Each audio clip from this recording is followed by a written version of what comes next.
मीरा का प्यासा तन उस दिन बहक जाता है जब उसके पास एक युवा लड़का तेज सिंह आकर के सो जाता है।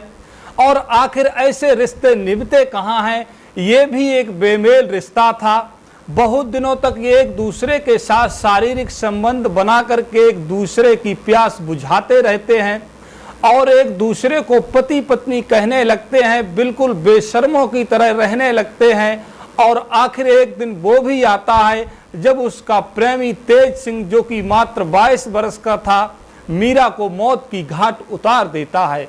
तो आइए फ्रेंड्स, हम सुनाते हैं आपको ये आज की सच्ची क्राइम घटना। मध्य प्रदेश का एक जिला है विदिशा, और विदिशा के अंतर्गत एक गांव आता है मनेसा।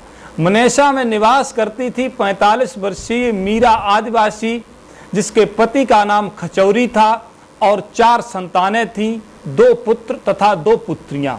दोनों बेटियों की शादी हो चुकी थी और दोनों बेटे अभी तक कुंवारे थे।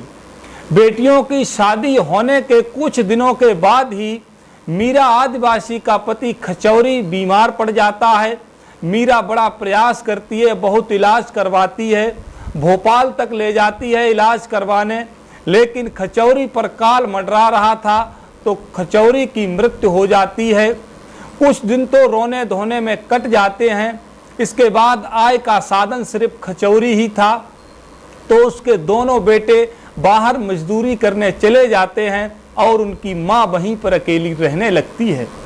कुछ दिनों के बाद बेटा जब वापस आता है और अपनी माँ से कहता है कि माँ, अब यहाँ क्या रखा है, तुम भी मेरे साथ चलो, वहीं मुझे भी रोटी बनाने की आराम हो जाएगी, मैं दोनों काम करेंगे और तुम रोटी बना देना, आराम से रहना।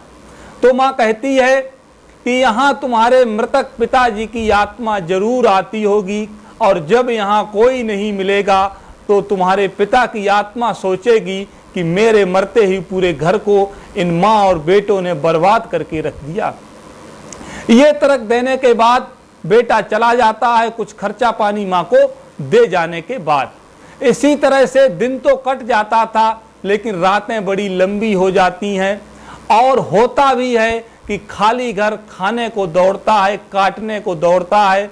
मीरा देवी इधर उधर गपशप करके अपना टाइम पास करती थी, और जहां घरों में 1-2 घरों में टेलीविजन थे, वहां पर जाकर के टेलीविजन देख लेती थी।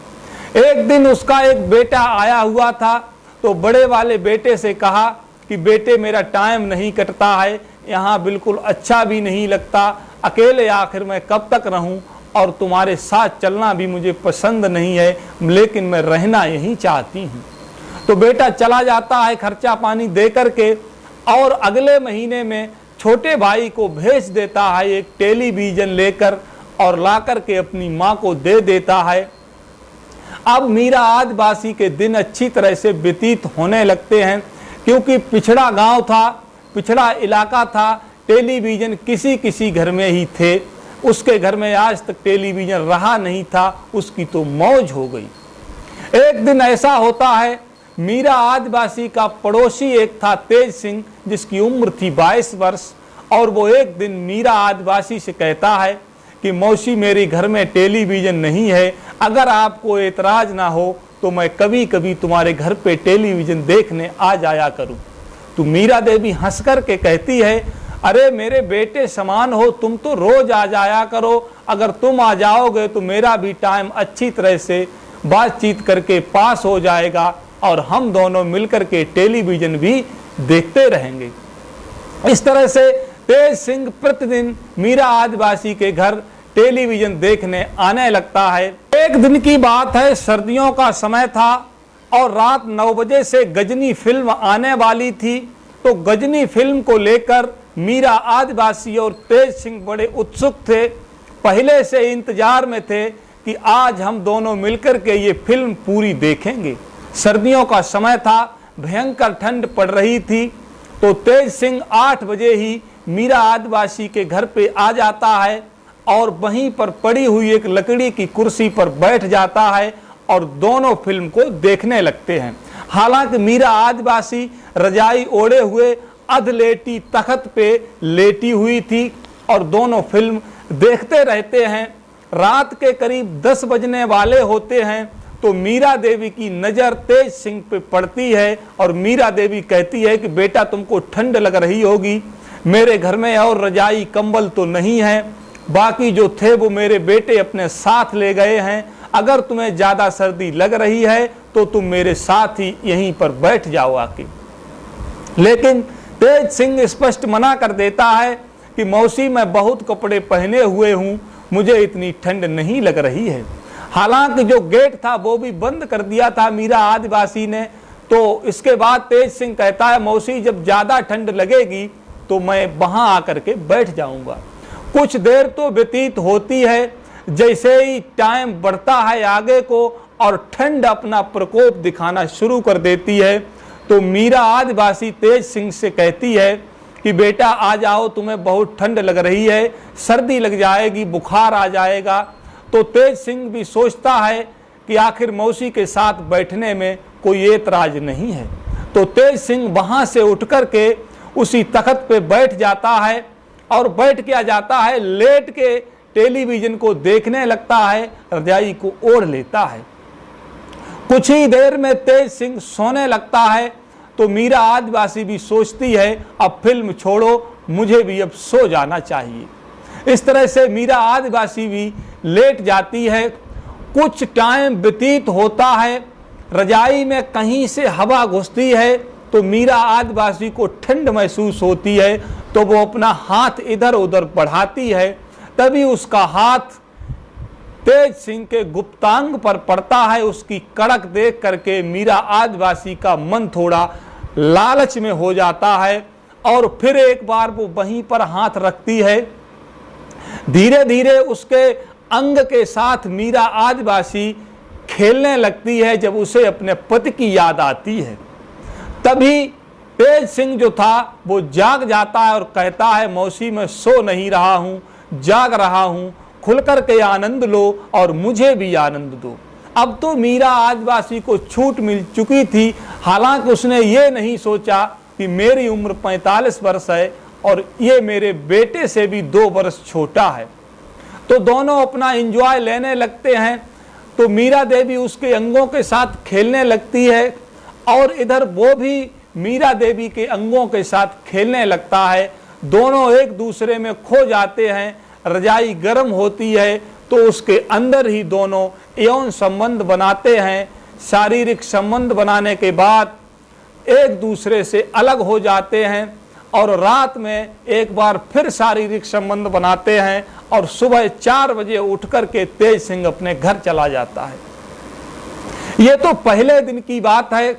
इसके अलावा अब रोज का कार्यक्रम ये होने लगता है। हालांकि जो गांव और परिवार वाले थे वो उन पे जरा भी शक नहीं करते हैं, क्योंकि वो जानते हैं कि इनकी उम्र में बहुत अंतर है। ये इनको मौसी कहता है और ये इनको बेटा कहती है।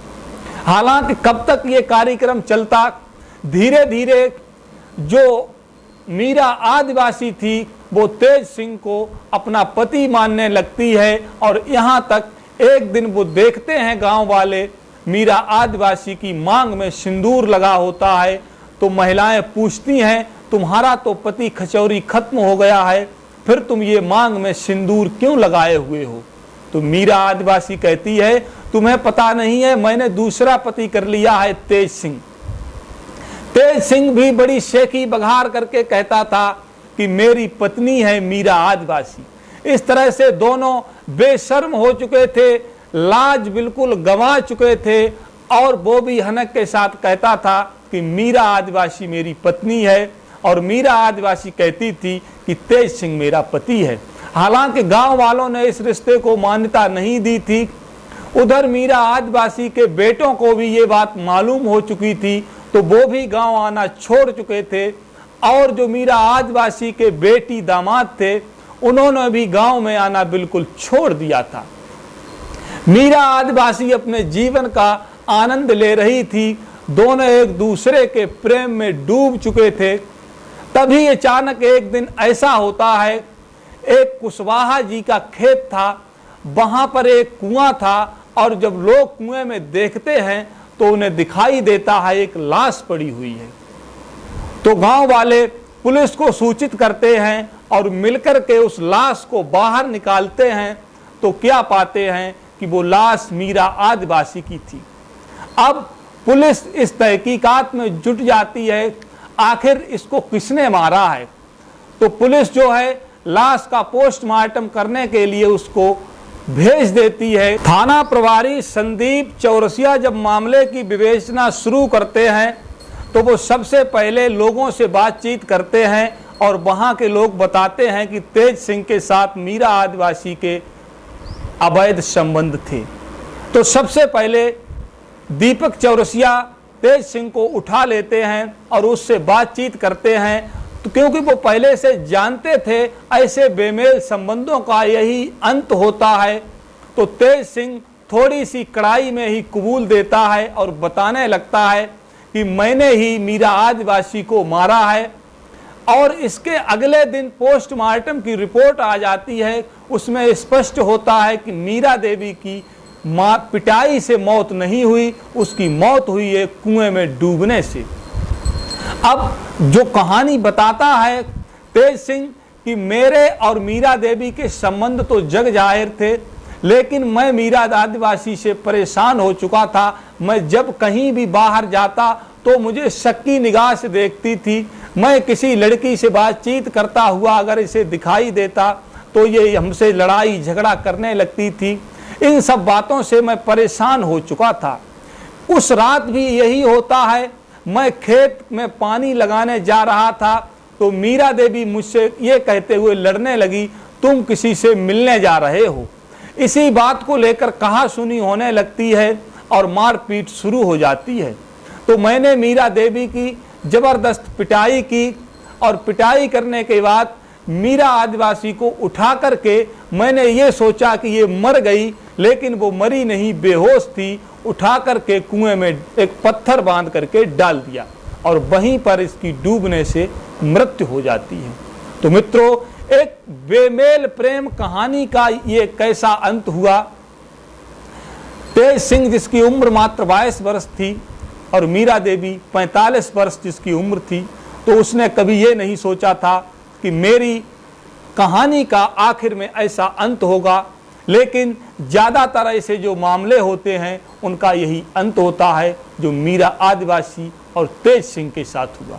मित्रों, कैसी लगी हमारी कहानी हमको कमेंट में बताना, और चैनल अगर सब्सक्राइब ना किया हो तो चैनल को सब्सक्राइब जरूर कर लेना। धन्यवाद मित्रों, नमस्कार।